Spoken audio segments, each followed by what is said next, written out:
disruption is not the friend of the linear. So I left a very comfortable career as a corporate lawyer in 2002, and I not only left New Zealand, but I left a career behind and moved into this place of unknown, which was disruption. And since then, I could joke that disruption's my middle name, but I've had 2 startups which have both exited, one to Microsoft and one to Havas Worldwide.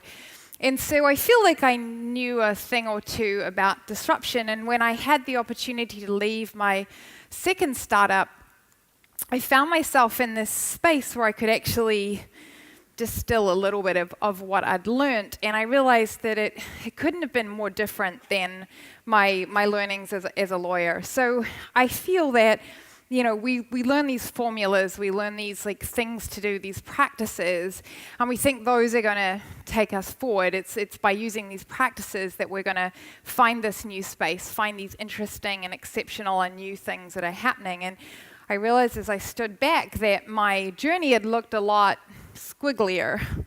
It's a technical term, look it up. Squigglier than I'd had an appreciation for even in the journey. So this kind of started, this was 2013, and it started a number of years of exploration for me around this path, which I believe is the path to success. It's somewhere in there. See if you can find it. And my learning has been that we accept or we think that it's progressive measured steps forward that's going to help us find the gold. And my realization is that what you can expect and what you should expect is backwards and sideways, and every now and then you might go forward as you navigate your way in these unknown paths. And so this was my learning, and this was what I was really interested in, and I'd done a bunch of coaching and mentoring and played with a couple of other startup ideas. And then I happened to field an interest from the New Zealand government that I come and work for them and figure out what this disruption thing might look like inside a government. And after my initial response, which is not for daytime viewing, I explored it a little bit more. This is really awesome. My boss is here right now. My boss's boss is actually here right now. It took me quite a while to be able to say the word boss even, coming out of startup land. But so I started talking with NZTE, and they were on a change journey. They wanted to switch up how they were working. They recognized that if they could do that, if they could explore this, that maybe they could figure out a better way of supporting the companies that we work with, which at the end of the day is our purpose as NZTE, growing our companies bigger, better, faster internationally. So I thought this sounds really amazing, to explore the squiggly line, get government squiggling, how great this will be, and what a journey it will be, and what an exploration. And I can put all of these behavioral things that I've been playing with, I can bring all of these tools, I can bring startup to government. So I leapt into it as any entrepreneur would. A lot of people very confused about why I chose this next career step. Brought hackathons and startup mentality and ambiguity into this government organization. I helm North America. And, we were having conversations, but it wasn't quite going the way I'd expected it to. And then 9 months in, one of the team members that I work with kind of in a very brave moment kind of said, well, you were brought in to disrupt us. Are you here to fix us? And if you are, does that mean that we're broken? And in that moment, every piece of resistance that I'd felt made all of this sense, and I realized that what this journey was about the humans. It was about how the individuals, how the people that I was working with were navigating this line with me. And I think this is where the confusion comes for us as we contemplate disruption outside of this realm. It's really easy for us to sort of understand Google or Alphabet doing autonomous vehicles. We may not understand why Facebook bought Oculus, but we can kind of just pass it off as disruption and, it's Facebook, they'll figure it out. I'm sure they've got a master plan. And then, this virus enters the system, and this is what we truly think is disruption. A 20-something-year-old building a company and IPOing it for $24 billion. That's what disruption is, right? So this is my world. This is the world that I moved to when I left New Zealand, this world where Borders is going bankrupt, where Blockbuster is going bankrupt, where Circuit City goes under, where the whole country of Greece looks like it's going to go under, where GM starts looking at bankruptcy. This is the world that I live in, and for me, disruption sits in this realm where massive shifts and massive industry failures are happening, and that's where disruption lives. But disruption is going to impact every single one of us, whether as corporations or as organizations, as government or as individuals. It's going to certainly impact the kids coming through now in terms of what they study, because who the hell knows what jobs are going to exist in the very near future. It really impacts us as corporations because, 10-year planning? Really? I mean, I don't even know what 5 years is going to look like, and actually, I'm not altogether sure what tomorrow's going to look like. And so for a lot of us in existing corporations, it feels like this is a response. This is a threat. We're going to be disrupted. And so we're responding to that as an organization. And so everything's existing with this kind of standard path that we've been on and this threat that's coming into the system that we're responding to. And that's how we assimilate disruption. And I think that's wrong. And we're very lucky that we have David here to talk about Lego tomorrow, which is awesome, and I can't wait. And I say the word awesome a lot, which is a very Lego word. So we're going to get more into Lego tomorrow. But this is what I think disruption is really about for us in this room. It's about us figuring out how we can be the Apple of, or the Uber of, or the Airbnb of, how we can translate our existing businesses into something that is different, into something that is, as Lego might say, obviously you, but not something you've maybe ever thought about before. Not something maybe that you have ever shown anyone before. And this is the journey, this is the disruption journey that I believe we as most corporations not sitting in the middle of Silicon Valley or Venice Beach, this is more of the journey, this is more of the way we need to assimilate disruption. And ultimately what this means to me is not only do we have to disrupt ourselves as organizations, but this becomes a very personal journey. It becomes something that we as leaders, we as human beings, we as parents, we as educators, we as mentors have to think about. How are we disrupting ourselves? How are we evolving ourselves? And what are we doing about that? So I'm very proud of this slide. It took me hours. This is original art. I may share the slide, but we'll see how we go. So this is the linear line. This is what I learned. This is when I went to, actually, step back.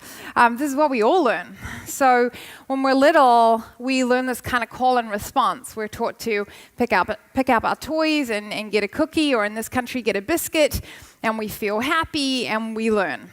And then we go to school and we're taught to study really hard and pass the tests and move on to the next grade. And then we get to university, and I think in college and university we start to see the world maybe a slightly different way. We start to think, especially these days, #millennials, what are we going to do about them? We start to think maybe the world works a different way. Certainly I went off and had overseas trips and started to, get a little bit more creative about life, but then whoosh, the linear pulls us right back and tells us, no, progressive, measured, steps forward, like be really, really careful about this. Don't mess up. And we get pulled in university into job fairs and recruiting and all of these things, and that's how I ended up as a lawyer. Because it's the safe thing to do. It's the smart thing to do. It's the thing that mum and dad want you to do, so you do it.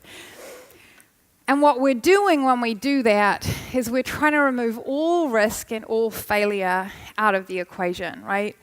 We're trying to basically failure-proof any form of plan that we have. And what's happening within the linear is that I think that we're creating this issue that is failure. We can't do this because we might fail. That's too risky. Well, what would happen if we did this? And if you actually look at the language, that Fast Company article on Lego is an amazing one. If you look at the language in that article, you see this very different language to that. You see this innovation language. What if we gave it a go? We trialed, we tested. Very different language than linear language. And language that acknowledges that risk and failure are inevitable. And ultimately, for me, what I think we're doing as corporations, and we will continue to do the same thing if we don't truly understand this, is we're trying to disrupt ourselves in an orientation of risk aversion, in an orientation of fear of failure. And I see it embedded in most organizations that I touch, and the reason for that is it's embedded in most of us as human beings.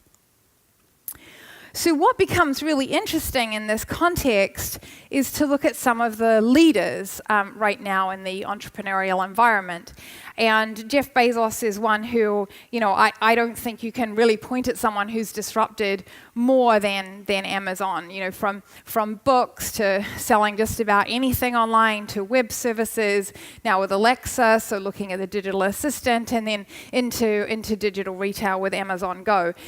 Everything that Amazon seems to do is oriented to this disruption mentality, oriented to doing things differently than they've been done before. And within this context, we see the failure of the Amazon phone.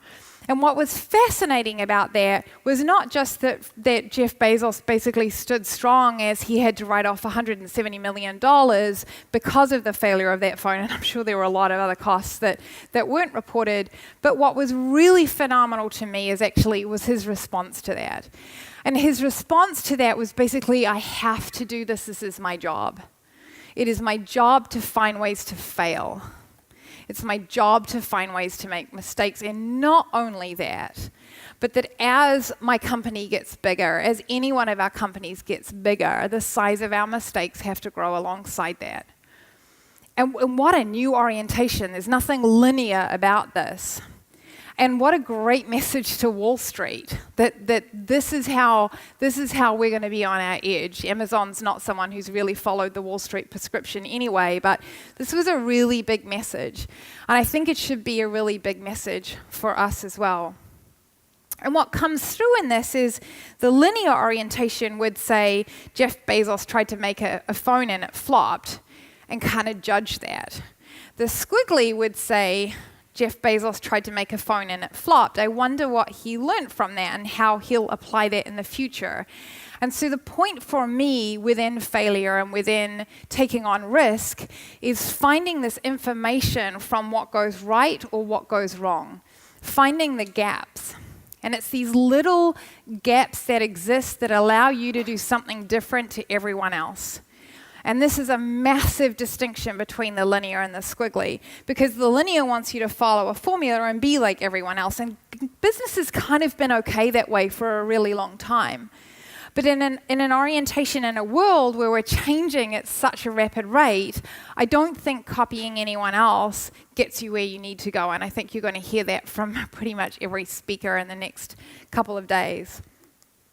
And I love this quote from Sarah Robb O'Hagan, one of my favorite Kiwis. She's the president of Gatorade, then moved on to Equinox, and now is doing even more incredible things. And I call her a corporate squiggler. She's a corporate squiggler because she squiggles within these big companies, and she certainly squiggled within Gatorade. And this concept of these golden opportunities existing where you can finesse and refine your thinking if you look beyond the black and white.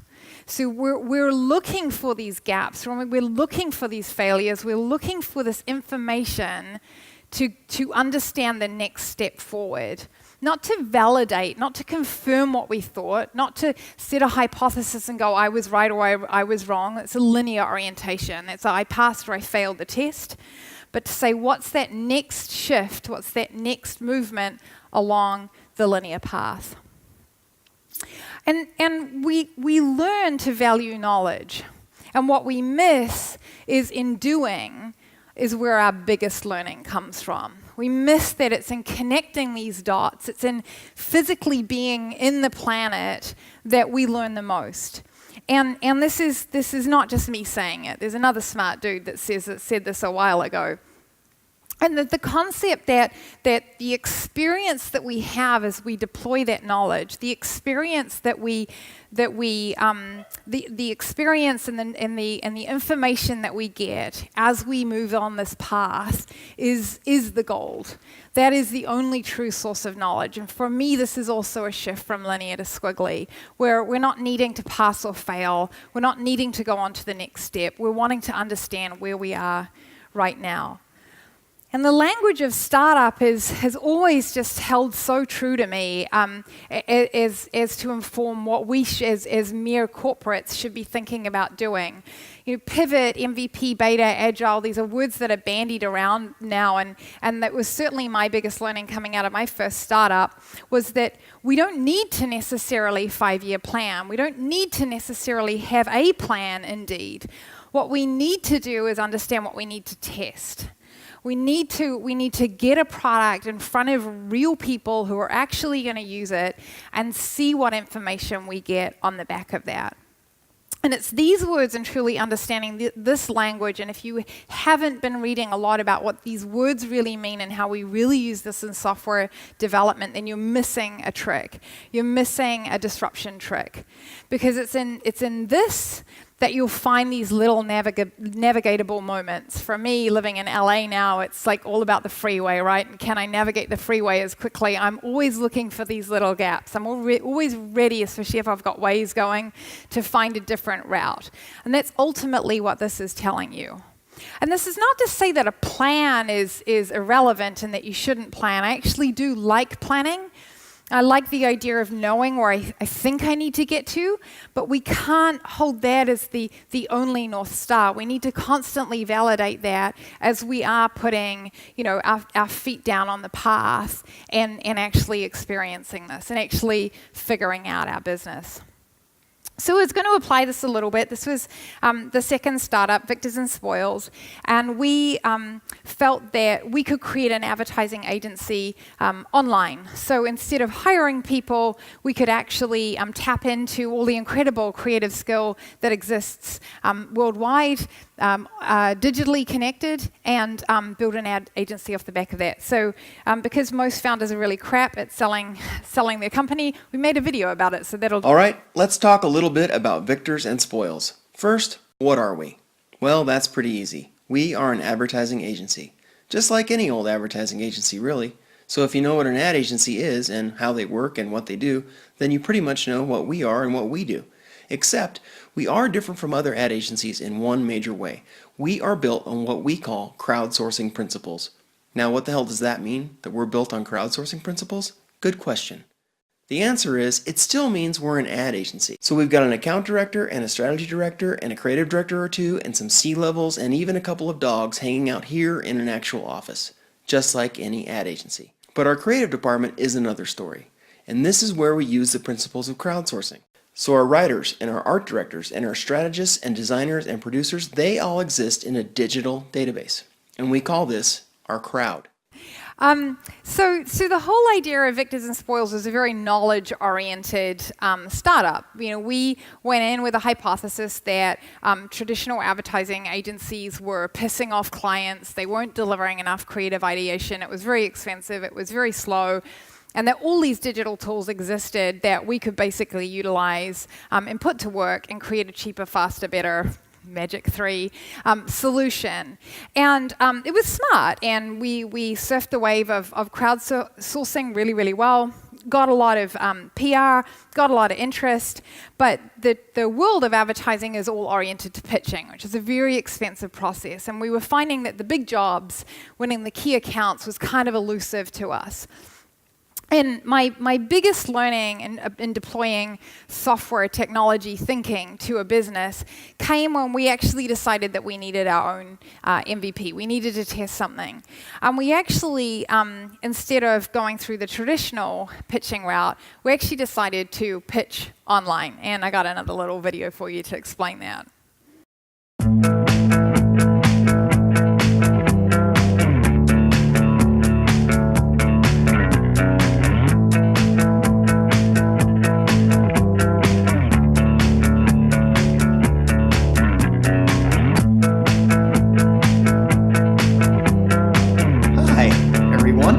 It's Evan Fry, Victors and Spoils. We hunkered down and made a brief yesterday.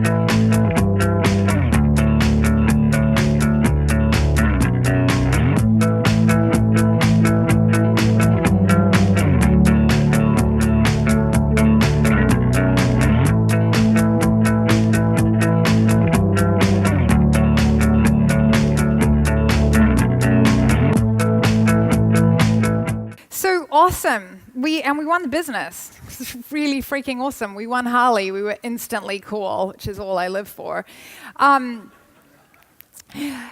So incredible. So successful MVP. This is great. So let's try this again. Let's really beta this. And so we saw that American Airlines was looking for a new agency, and we're like, well, this worked for Harley Davidson, so off we go. We know what we're doing. And then we got a cease and desist notice. Okay, so we won't deploy that idea on a long-term basis. But we learned a huge amount from doing this. We got a huge amount of press for innovating, for trying something new with Harley Davidson, and we really kind of printed a new way of doing advertising on the industry. So long-term, it helped us, just not necessarily exactly the way that we thought it would. And I think there's this massive kind of resistance that we have as leaders. Yeah, pause for everyone to read the hilarious slide. There's this resistance, I think, that we have as leaders to being wrong on the level that Jeff Bezos was wrong. And I think it's so important that we take these risks, that we try these things that might end up with us with egg all over our faces. It's a very, very vulnerable and scary place to be as a leader, and I've certainly learnt this in my prior startups, and I felt it even more strongly working within government, because you can't hide from your mistakes. You can't keep going on a scrappy basis if you get something wrong within that environment. And learning to be vulnerable within that environment and teaching the organization and helping my team move through that has become one of the biggest things that I've been working on. Is ultimately, and you've probably heard this before, you've seen this slide before, but a critical piece for me about squiggling is embracing deliberate or cultivating deliberate discomfort.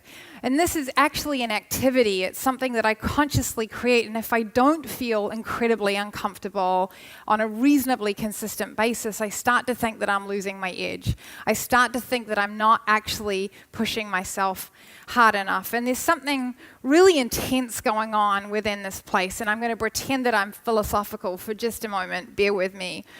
But this quote that I read very accidentally, believe me, from Kierkegaard, just explained so much to me about why this process feels so damn nauseating. And it's because you actually are breaking the bonds of all of this stuff that existed. Shifting from the linear to the squiggly, or any flavor beyond the linear that you choose to move on, is not going to feel comfortable.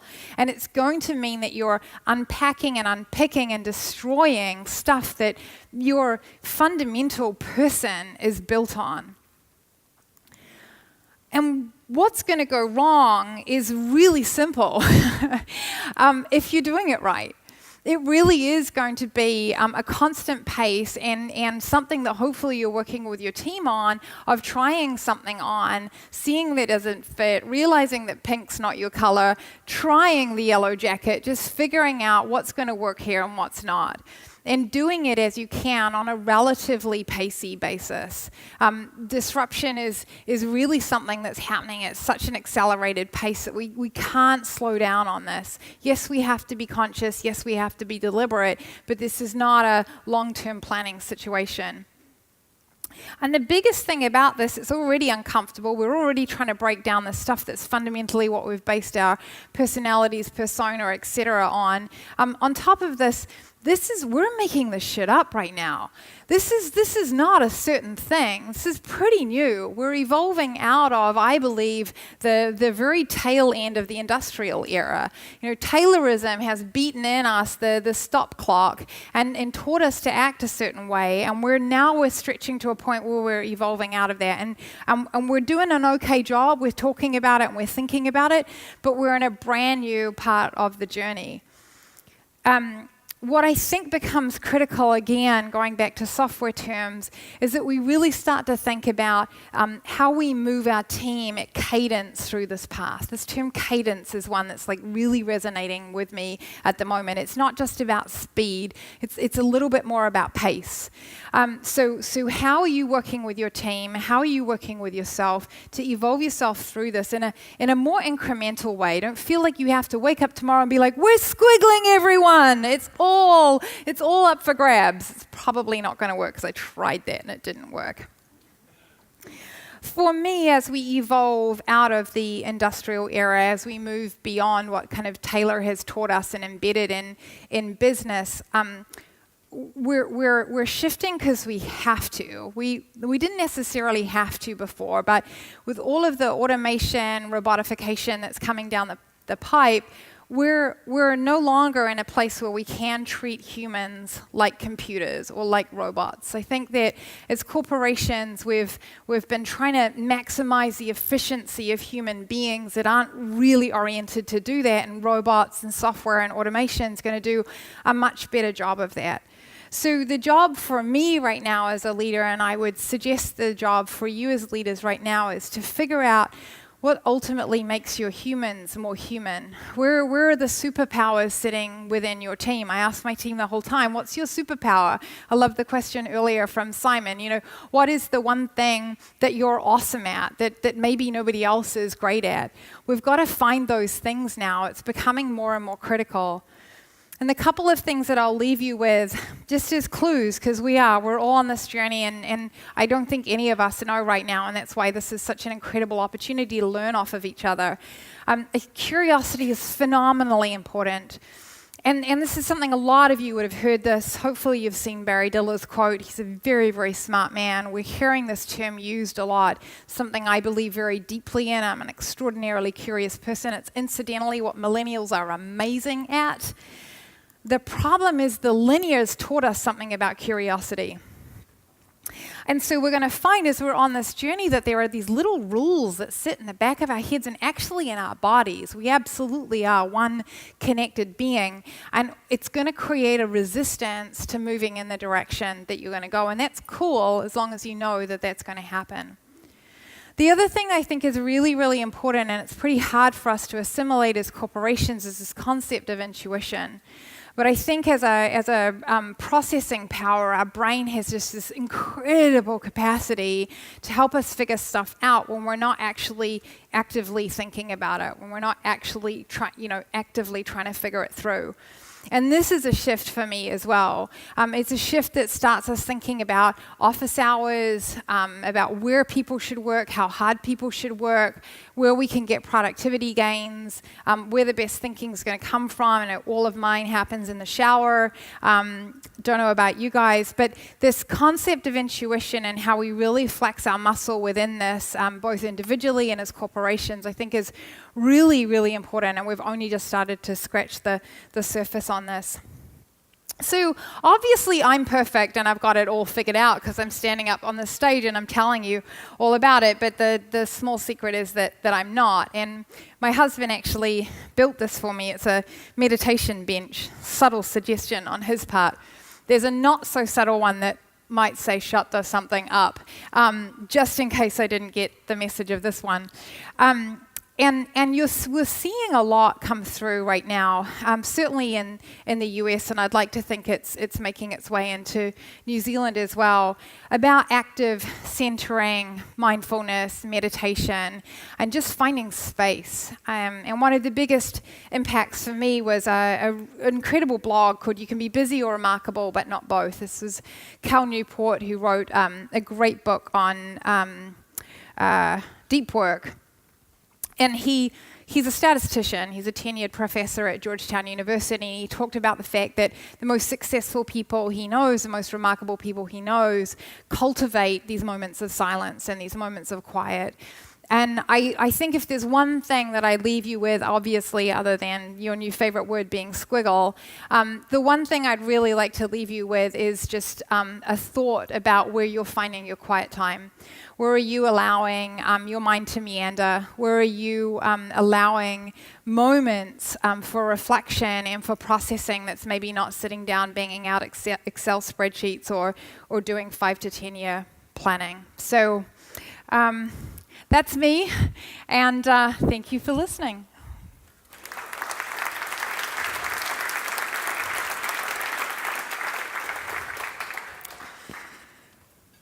Thanks, Claudia. So, are you proposing disruption as a process or as a mindset? I knew I was going to be in trouble when you asked a question, but I didn't realize I was going to be in that much trouble. So I'm trying to take this kind of philosophy, and is it something which can be kind of codified through how people work, or is it a mindset that, brings a different state of being into it? I mean, I want to cop out and say that I think both become really important, but ultimately, I've oriented to the process. I don't like formulas. I think that a lot of people who've had some success get up and kind of go, I've got it figured out, I've got the formula. And I'm really trying to offer definitely a way of thinking. But within that, I think there's some very good kind of signposts as to what we should be doing and what we should be orienting ourselves towards. So I do want to sit on the fence and say it's a little bit of both, but as from a corporate standpoint, I'm definitely more interested in how we can make a process. And I've got another talk that's a bit more process-based, but I thought we'd try and bring something new today. Okay, so let's talk about some of those processes. So you had 4 kind of Silicon Valley-ish type processes: MVP, minimum viable product. How many people were thinking of most valuable player? Most valuable player, yeah. I was going to make that joke, but... MVP and Agile and Pivot and getting beta stuff out there and testing. I don't know very much about those processes, but they seem to be about finding out and using feedback as an iterative. There's kind of an iterativeness as opposed to the wait till it's perfect. It's absolutely about not waiting till it's perfect. Key to that process. Can you talk a bit more about that? Yeah, I mean, I think it ties to the insight conversations that we've been having. Like, there's no point, we've all heard the better mousetrap story. There's no point sitting in the shed polishing your widget till it's perfect if you don't understand the consumer, if you don't understand the environment it's living in. And that's always been a great advice. It's something I learned at university, right? But today, that becomes so critical because I think the assumptions that we're making about our consumer, where our consumer's shifting. The assumptions that we're making about the environment that their product's launching within, well, that's shifting. So I actually think that what you need to start doing is creating this symbiotic relationship between environment and product so that your company is evolving with the environment and with the consumer. Yeah, when I think of it like that, I can see how the process would impact the mindset because through doing, we kind of think differently. Yeah. But also, so when I think about my impact on Icebreaker, when I was right in there running it, sometimes the thing that people were attracted to, a restlessness and a natural disruption tendency was also what people found challenging and disrupting and sometimes upsetting because they're working on this and then they suddenly were working on this. So in your experience, what's the right balance, or how do you kind of, is it about getting the team right? Is it about getting people to work together in the right way? Is it a process to kind of introduce that disruptiveness and then it stops? Or what are some of your reflections on the human factors side? So I think ultimately I love the conversation about purpose, because I think that we have to know what we're here for. And if we know what we're here for, then we're theoretically sort of running in the same direction. And for me, once you've got that identified, then it's about orienting the team to be open to things not being perfect the first time. And so the biggest thing that I see within corporations and companies, and sometimes even startups, is this. It goes back to how we've been taught. Did I get an A? Is it right? Am I good? Am I okay? And we're constantly looking for that validation rather than understanding what's actually going on. And so that's where, for me, it does become process and mindset, because we need to be doing that within ourselves. At the same time, we need to be moving our companies that way. And you see the panic, that sheer physical panic that people have when you're asking them to do something that they don't know what's going to happen when you do it. And I think that's where you learn the most. That's absolutely where you learn the most. And reflecting on building teams from the business that was ultimately sold to Microsoft, which was a very digital type business, to the agency, to working within running the North American part of NZTE. How does this thinking reflect your approach to building teams and growing teams? Yeah, I'm still figuring that one out. The best I have on this is I think we have expectations of human beings that are slightly beyond what most of us are capable of, including ourselves. So I think that we can overemphasize the importance of the team rather than the journey. And I think what becomes more important is that we are oriented and moving together in vulnerability and learning. Yes, certainly, depending on what you're doing, you need certain skill sets, but I think we can overemphasize the team and blame the team rather than the process and the mindset. So you drop that word in, you kind of just dangled it in front of us when you were presenting that word vulnerability, and then you moved on. So how did that make you feel vulnerable? No, it made me feel excited, actually, because I think there's something in that. Yeah. And I'm reflecting on Simon's kick-off comments about the mindset is everything, and part of this is a journey of self-awareness, self-development, right? So can that be created as part of a company culture, a vulnerability? Are there behaviours that can support that? I think you're being a little bit linear. Or, I don't know. I just want to understand more about it, because it's not something that we talk about, but you're saying if it doesn't happen, it's critical. Yeah, I think there's a tie between curiosity and vulnerability. And I'm a big fan of Carol Dweck's work, and I certainly believe that if you're oriented to growth mindset and you're curious, you're constantly questioning what's next. There's this really interesting, I just read this article about the amateur versus the expert, and the joy that the amateur has every day, and almost the anxiousness that the expert has. And I think what we're trying to create or find is the amateur within all of us. And that's where vulnerability comes from, not necessarily needing to be right, not necessarily needing to do the best job in the moment, but knowing that you're navigating a journey and in service to that, being okay with being wrong so you can see, oh shoot, here's the opportunity. Yeah, beautifully put. Yeah. Claudia, thank you very much. Thank you.